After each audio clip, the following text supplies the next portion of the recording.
And of course, we begin with the Great American Eclipse, now history for most of us. Good afternoon, I'm Rachel Platt. That 70-mile wide path of totality and 2,000 miles long, putting Hopkinsville, Kentucky on the map.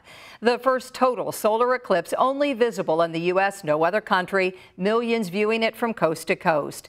The eclipse lasting 2 minutes and 41.2 seconds in Hopkinsville. Other local cities, though, getting quite a show as well.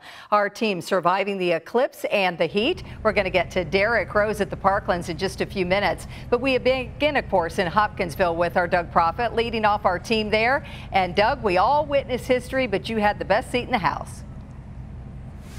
We did, and the longest time of total darkness. We'll talk to you about that. But what Ben Pine talking about? A cold front. Here's our thermometer. Look at this.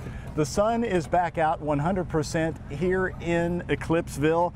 And let me tell you that during the eclipse, that thermometer went from there to there at about 80 degrees.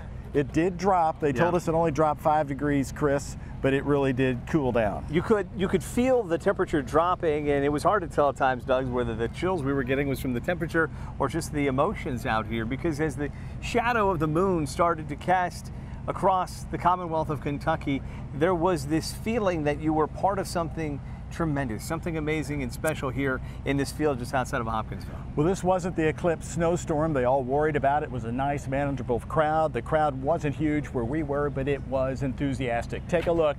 When totality came, it really got a sort of a purple, bluish haze around us. It was just amazing. And we talked to some of the people to get their reaction after they saw this one-of-a-kind experience.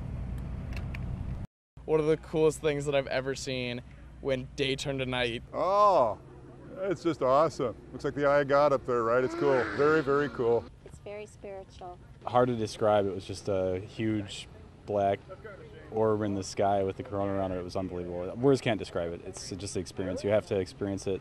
Everybody who has a chance to see this next time it happens, you have to take the chance. It's even right now, it just happened. I can't. It's more emotional than anything else. It's just very hard to describe the feeling. It's amazing. And right now, I can tell you for the first time since the eclipse ended, an hour and a half later, the traffic is finally moving slowly on the roads past us.